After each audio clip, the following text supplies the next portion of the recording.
so much money, time, effort, blood, sweat, and tears into our leases. It's hard to give up a weekend to go down there and hunt public land, but I'll tell you one, they get paid off. So it's probably the 17th time I've got asked to hunt this public land down there. So I finally, you know what? I packed my bags, put my wet gear, and I went this year for the first time. I wish I did it every year. So got down there and it was a little late to hunt that Friday evening, which kind of screwed me up because that Friday evening I wanted to scout, just get out and kind of scope around with binoculars and just see what the situation was down there. But I didn't have that option. Saturday morning, you know, I just tell them I like to walk, so I told them drop me off on an island. The biggest one, the longest one they got. Not necessarily the biggest one. I just wanted one that had distance. So they dropped me off on that Saturday morning, pitch dark. I sat on the side until it got daylight enough where I could see 100 yards or so. And I started walking. Still a little foggy. I remember it was foggy. So I sat down, hoping it would clear off, and it would clear and get thick, clear, get thick. And one time it got real clear, and I remember I seen a 10-pointer. And I mean, this deer had everything except for mass. I mean, it had height, width, and it had everything. But they're chasing does, and they're coming to horns. So I walked another 400 or 500 yards with the wind in my face. And started doing a little more rattling. I rattled in 2 younger deer, a spike, and a 7-pointer. So anyways, rattled in a couple deer, and I knew, I mean, it could have shoot the first buck I seen, 4, 5, 6, 7, 8 points. It didn't matter. I mean, it's pretty meat, but in my eyes, I'm going down there just to enjoy the atmosphere. And so after I rattled in 2 deer, I was already pumped. I knew I was going to shoot something. I mean, for the deer I've seen in that short amount of distance. So I walk another 500, 600 yards, and I come up over this little levee. And I see a 9-point.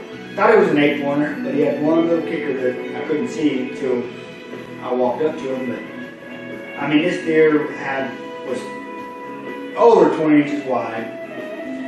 I mean, mass like we're not used to, and tall. I mean, he was a little over average tall. I think his tallest time was 10 inches.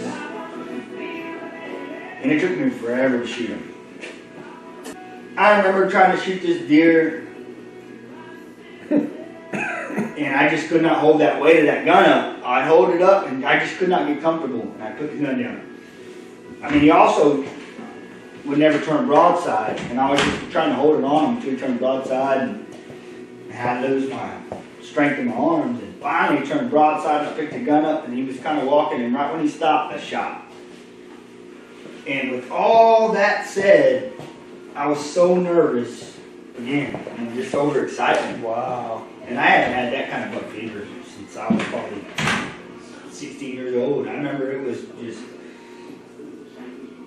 and out of all my buddies that have been hunting down there, they hunt down there religiously. I mean, they're down there every weekend, and I knew that this deer right here was a better quality deer that I've ever seen anybody take off that place. And I mean, I don't know if it was luck.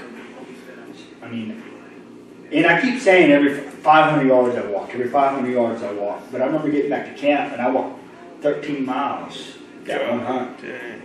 13 miles that one hunt. So I think that's the trick to hunting them lands. But I just stopped so much, it didn't seem like it was that far. You know, I'd go down a levee and come up another one, and I'd sit there for 30 minutes. Go down one, come up another one. And by this time, it was noon when I shot the deer. It was 12 o'clock. And I remember after I shot that deer, there were Nilgai everywhere. Nilgai. I started seeing them, and them things are some big animals. So you got a deer down, you got to pack out.